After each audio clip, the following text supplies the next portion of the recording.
Bonjour, c'est Cryptolyse. Aujourd'hui, on va parler de ADA, la crypto-monnaie de la blockchain Cardano.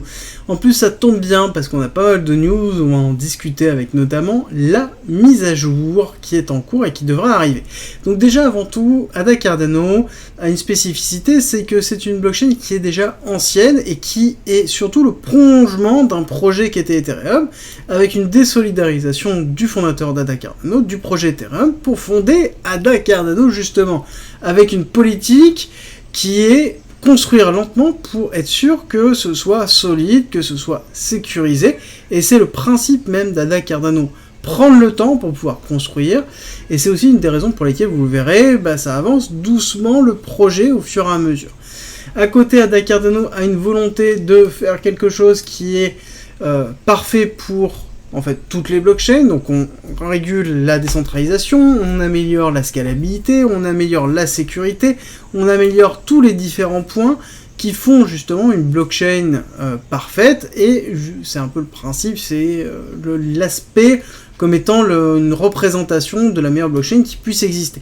Après, là je vous fais le pitch vraiment commercial qui est le pitch de Cardano, à savoir que Cardano a vraiment une communication très forte, dans le sens où ils sont excessivement présents sur les réseaux sociaux, notamment il y a constamment, tous les jours, plusieurs fois par jour, des posts sur ADA Cardano, sur des sites internet, sur des blogs, sur beaucoup de choses, pour valoriser en fait ADA Cardano. Et il faut aussi comprendre que ADA a une grosse communauté qui la suit. À côté, c'est une grosse communauté d'investisseurs et pas forcément d'utilisateurs. Donc, où on en est au niveau d'ADA Cardano. Ce qui est intéressant, c'est qu'on est dans cette zone ici, d'accord ? On est dans le lancement des smart contracts qui a eu lieu, qui a eu une grosse complexité. C'est-à-dire que les smart contracts n'étaient pas suffisamment aboutis pour avoir une conception réelle de la DeFi. Ça a été quelque chose qui a été un lancement très compliqué, avec énormément de personnes qui se sont plaints sur l'utilisation des smart contracts, ce qui était, pour être totalement franc, vrai. Mais en tout cas il y a eu pas mal d'améliorations de ce côté là, mais on reste quand même très loin de ce que l'on peut trouver sur le reste du marché en termes d'utilisation, et c'est aussi un des points noirs d'ADA Cardano, c'est que c'est son point fort, ils prennent le temps de pouvoir construire, mais aussi ils prennent beaucoup le temps, donc forcément ça prend du temps d'avoir des nouvelles fonctionnalités de l'utilisation, et à côté on se retrouve sur des écosystèmes qui sont en train de croître, d'avoir des applications, d'avoir des utilisateurs, d'avoir des développeurs qui sont instanciés, ce qui n'est pas forcément le cas d'ADA Cardano. Il y a très peu d'applications qui sont portées sur ADA Cardano, et c'est une des complexités aussi de la blockchain. N'oubliez pas ce que je vous ai expliqué dans plusieurs vidéos, c'est que le projet peut être parfait sur tous les points, peut être vraiment la perfection même, et se rater parce qu'il n'y a pas d'écosystème, il n'y a pas de public qui va en tout cas s'intéresser et qui va soutenir le projet en termes d'utilisation. On peut avoir quelque chose qui peut être vraiment parfait et juste tout simplement ne pas plaire à suffisamment de personnes et se retrouver avec une solution qui est peut-être moins bien mais qui a beaucoup plus plu au plus grand nombre, et donc on se retrouve sur une solution qui n'est pas forcément la meilleure. Mais à côté, ADA a quand même beaucoup de communautés, des gros fonds d'investissement qui sont derrière, et on a notamment une grosse mise à jour qui est censée arriver, qui est la mise à jour Vacil. Alors, ce qui est intéressant, c'est que normalement on était censé l'avoir il y a longtemps, il y a quelques mois quand même. Alors on n'est pas dans les mêmes délais de The Merge, ça j'en conviens avec vous, mais on se retrouve quand même sur du retard conséquent, sur un hard fork Vacil qui est très important pour la plateforme, parce que c'est une augmentation de performance et de scalabilité au niveau de Cardano. Ça augmente beaucoup les capacités de la blockchain, mais ce n'est pas une modification qui va permettre en fait d'avoir de nouvelles fonctionnalités purement parlant en termes de développeurs, et donc ça va pas changer l'utilité sur les développeurs de smart contracts, en tout cas dans l'état actuel. On va avoir une augmentation de performance, une simplification de l'utilisation, mais ça va pas être quelque chose qui va révolutionner la conception d'applications sur ADA Cardano, et qui ne va pas non plus révolutionner malheureusement sur l'utilisation que vont avoir les utilisateurs classiques. Mais c'est une mise à jour qui est obligatoire pour pouvoir continuer par la suite. Ça c'est vraiment important de le retenir, c'est que si on fait pas Vassil, pour Ada Cardano, ça va être très très compliqué. Et pourquoi ça a été retardé? C'est que, notamment, Vassil, il y avait des soucis sur son déploiement sur le testnet. Le déploiement s'était très bien passé, mais après, il y a eu vraiment des gros problèmes. Donc c'est pour ça qu'ils ont retardé, ils ont préféré modifier la mise à jour, et pour lancer justement sur le mainnet qui est prévu ce septembre, donc dans quelques jours qui arrivent, on va avoir Ada Cardano qui va passer sur Vassil. Est-ce qu'on va attendre un énorme pump par rapport à Vassil? On peut avoir une petite réaction haussière, mais ça ne va pas être transcendant. Comme je vous le dis, ce n'est pas une transformation fondamentale, comme on peut le voir avec The Merge, sur lequel on a une transformation réelle en termes de la tokenomics, avec une diminution qui est l'équivalent de 3 ou 4 halvings entiers sur justement la totalité de génération d'Ether. Donc on est sur quelque chose qui est totalement différent, et qui est quand même, on le rappelle, peut-être un petit peu en retard du reste. Donc beaucoup d'aficionados de ADA vont me dire que de toute façon ça va rattraper le reste. Je ne le souhaite que ça à ce projet, mais pour l'instant c'est vrai qu'il est quand même bien en arrière. Il est compliqué, plus on va avancer, plus le retard va se cumuler, et il va falloir sortir et convaincre rapidement, notamment sur le prochain bull run. C'est un petit peu l'idée d'Ada Cardano, et c'est un petit peu ce qu'on va voir aussi au niveau de la technique. C'est ce qu'on voit aussi, et on va le regarder tout de suite. Alors, on va terminer sur la partie fondamentale, on va attaquer la partie technique. Avant, petit rappel, n'oubliez pas de rejoindre le Discord, très important, étant donné que c'est là où il y a toutes les informations. Il y a notamment les concours, il y a tous les cadeaux qui sont donnés à côté, il y a aussi tous les guides, il y a toutes les informations et les discussions autour de la blockchain, de la technologie, des cryptos à côté, sur le trading, sur l'investissement. Il y a absolument tout, donc n'hésitez pas à nous rejoindre, je vous mets le lien en description et en commentaire.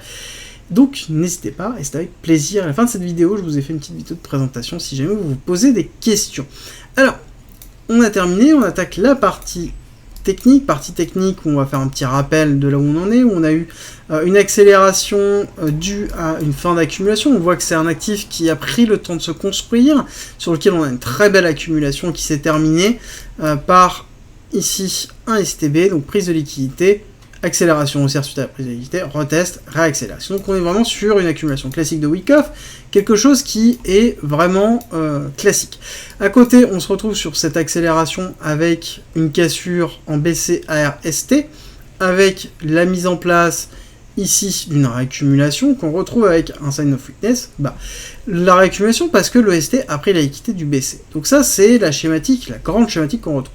À côté, nous avons une petite schématique que l'on retrouve ici en BC, ARST, SO, UT, UTAD, cassure, break. Donc là, on a bien une distribution. On voit bien ici avec la cassure, on a bien le break, réaccélération haussière, recassure, validation de la distribution. Donc on a bien validé la petite distribution pour valider à côté le sign of weakness de la réaccumulation. Donc on est vraiment sur quelque chose qui est vraiment classique en termes de Wyckoff et qui est positif. Ça veut dire que ça renforce le biais Wyckoff sur Ada Cardano. À côté, on voit quand même que Ada a une schématique de ranging qui est assez forte. On voit très très bien ici en 2021 cette grosse schématique de ranging qui est très très fort. Ensuite, on a l'accélération, baisse, ranging, baisse, ranging, baisse, ranging, et ainsi de suite. Et là, pareil, baisse, ranging, on est en train de se mettre en place. On va discuter un peu de la schématique qu'on a là, mais avant, on rappelle, nous avons une grande vague 2 Eliotis, et actuellement, nous sommes dans la fin de cette vague 2, qui est en cours de structuration, sur lequel nous avons différents niveaux. Par contre, à côté, ce qui est important de voir, c'est que au niveau de ces impacts, qui sont très réguliers, donc baisse, ranging, comme on peut le voir, on a une forme de régularité qui est quasiment parfaite. À chaque fois, quand on tire le top jusqu'au bot, jusqu'au retracement, on va se retrouver systématiquement sur des niveaux qui sont respectés à chaque fois. Pareil, ici, on voit cette accélération baissière qui va ici jusqu'au retracement. On voit que on est en train de travailler la zone 1. Pareil ici, on s'est arrêté sur la zone 1. Et pareil, systématiquement. Donc on est vraiment dans une forme de ratio qui est effectuée, qui est très intéressant. Et quand on regarde cette chute au retracement et la continuité de cette chute par rapport à cette dernière partie pour consolider en fait cette dernière chute, pour essayer d'avoir un état, on voit qu'on a un 618, donc le ratio du nombre d'or ratio inférieur du nombre d'or qui est 1,618, qui est le ratio de prolongation classique que l'on peut avoir, mais quand on regarde le ratio inférieur, donc c'est-à-dire 0,618, on trouve qu'on arrive pile poil au niveau de cet order block qui se trouve là, qui est très important aussi, parce que c'est sur le retest notamment de cette accumulation avant le grand départ, et du coup on a pas mal de liquidités qui sont en attente. Si on regarde ce qui se passe ici, plus au niveau de la petite time frame, on voit que on a eu une chute sur le 13 mai, donc Terra Luna, chute de l'UST, cassure du Luna très forte, sur lequel on est arrivé avec un point bas qui a été effectué à 0,4, et derrière on a retravaillé cette partie-là avec un SC, AR, ST, AR, ST, et pour l'instant nous n'avons pas fait de STB, nous n'avons pas pris la liquidité, on est juste sur un renforcement ici de cette zone-là. Donc on est dans une accumulation qui est en train de se faire. Et ce qui est vraiment important, c'est que si on regarde ici, mais avec à côté juin, hop, juin il est là, hop, dans cette zone-là, on voit que la cassure de juin, en fait, est minime, alors que sur, par exemple, le BTC, on a eu une chute qui a été quand même assez forte, sur certains altcoins, on a vu une chute assez forte, sur d'autres, une chute très minime, et d'autres, comme celui de ADA Cardano, zéro chute, ça veut dire qu'on a déjà une capitulation qui a été faite, et les personnes qui sont placées ici sont des personnes qui croient au projet avec une capitulation médium, il n'y a plus de placement d'ADA Cardano sur des personnes qui vont capituler, ou très très peu. Si on se retrouve sur une capitulation, ce serait plus sur une prise de liquidité baissière avec une attaque des 0,28, 0,3 potentiellement pour aller chercher le bas, justement cet objectif là, et le bas de cet order block, qui est l'objectif 1,1 qui se trouve là, donc les 10% suite à la prolongation. Donc on sera en même temps sur un ST, donc prise de liquide. Donc là on est vraiment dans une accumulation classique. Rappel, ici on a le SC, AR, ST, donc retest, réaccélération haussière, prise de liquidité haussière, donc classique d'une accumulation, retest baissier, et donc là ce que l'on attend, c'est une cassure à un moment donné baissière pour prendre la liquidité de cette zone-là. On n'a pas de mise en place de cric aussi au baissier, donc on n'a pas de canal de liquidité comme on peut le voir actuellement dans BTC. Par contre, on pourrait très bien avoir une accélération haussière pour aller chercher les 0,8, aller chercher ici la liquidité qui a été laissée par cet order block, pour ensuite faire un break baissier dessus. Donc là-dessus, il va falloir vraiment surveiller. Alors, qu'est-ce qu'on attend une fois qu'on a terminé l'accumulation? Accumulation qui peut prendre son temps, bien évidemment. Une fois qu'on a terminé l'accumulation, qu'est-ce qu'on peut faire? On va attendre en fait la réaccélération haussière de cette grande vague 3 Heliotis qui se trouve ici, et c'est une accélération qui va se faire en fractalité classique, avec vague 1, vague 2, vague 3, vague 4 et vague 5. D'accord? Donc quelque chose qui est très classique, alors généralement on va plus avoir une vague 1 qui va être plutôt petite avec un gros retracement fort, et une vague 3 qui va être très forte, un retracement médium de la 4. Donc là on est vraiment sur quelque chose de très simple, très classique que l'on peut avoir, avec des targets qui seraient donc en termes de prolongation Fibonacci, 1,618 le nombre d'or avec un ADA à 5$. 5$ qui semble cohérent. Par contre il faut impérativement qu'on ait un écosystème qui est en croissance et qui pousse. Si ce n'est pas le cas, ça risque d'être compliqué, d'où la notion du prochain bull run préparé par ADA Cardano, où il va falloir séduire, il va falloir livrer, il va falloir donner de l'incentive pour que les personnes construisent et viennent utiliser ADA Cardano pour instancier ADA Cardano comme un optique et une solution d'interopérabilité au niveau des blockchains qui résout les problématiques de blockchain. Tant que ce n'est pas fait, c'est très compliqué. Alors, là actuellement nous sommes dans le bas de ma spot zone, vraiment bas. Pourquoi c'est un peu... Normalement c'est censé être plus bas, c'est censé aller là. Donc on est vraiment dans le bas de ma spot zone sur lequel on peut investir dans ADA si on croit, et uniquement si on croit au projet. Ce qui est important à retenir, c'est que ADA Cardano dans les $2, je peux vous dire qu'il y a beaucoup de monde qui vont sortir lorsqu'on va arriver là. Donc ça peut être le top de la 1. Donc dessus il va falloir impérativement penser lorsque si jamais on a bien une accélération haussière qui s'effectue, à travailler dans les $2, à prendre une partie des profits dans les $2 pour potentiellement jouer le retracement derrière. Mais est-ce que personnellement je joue ADA Cardano? Actuellement, non. Ce n'est pas quelque chose que je joue réellement, c'est toute petite partie vraiment micro de mon portefeuille sur lequel derrière c'est juste au cas où, parce que j'ai du ADA Cardano qui est très très bas, j'ai du ADA que j'ai acheté à moins de 0,01, donc 0,02 pardon. Donc je suis sur quelque chose où je laisse tourner sur si jamais ça fonctionne.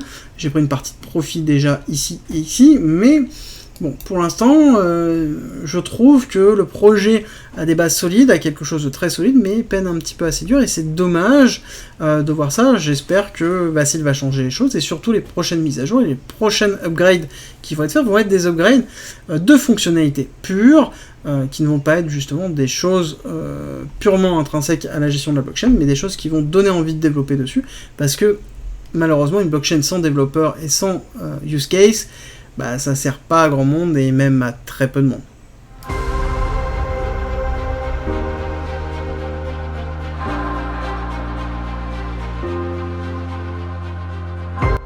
Rejoins le Discord, c'est un lieu unique qui réunit toutes les informations sur l'investissement, le trading, la crypto-monnaie et la blockchain. Tu y trouveras notamment toutes nos annonces, une bibliothèque remplie d'informations mises à disposition gratuitement pour tout comprendre, des salons de discussion pour pouvoir progresser ensemble sur la crypto-monnaie, la blockchain, le minage, la fiscalité, la DeFi bien évidemment, et ensuite l'analyse technique avec la partie débutant, expert, sur les indices, sur même le trading en général. Ensuite tu as la partie communautaire avec nos signaux bien évidemment, et ensuite les services communautaires, donc de la communauté à la communauté, ainsi que les annonces de recrutement et des salons de discussion pour discuter de chacun des coins, de tes coins préférés. Ensuite, en étant membre du Discord, tu as accès à cryptolis.fr avec plein de guides écrits mis à disposition gratuitement, ainsi qu'un ensemble de vidéos mises à disposition gratuitement, sur lesquelles tu vas y retrouver plein d'informations pour pouvoir te former notamment sur la psychologie, la DeFi, l'investissement, le trading, l'analyse technique bien évidemment, ainsi que les futurs, la gestion des futurs, construire sa propre stratégie, comprendre la technologie de la blockchain et encore avoir accès aux lives, tout simplement rediffusés, qui sont sur le Discord où on traite justement de sujets d'actualité et on discute ensemble et on va plus loin. D'ailleurs, si tu veux aller plus loin, le premium est à disposition et n'hésite pas à nous rejoindre sur le Discord et à poser des questions dessus, tu auras toutes les informations. Si tu aimes mon contenu, like, partage et abonne-toi, ça m'aide énormément.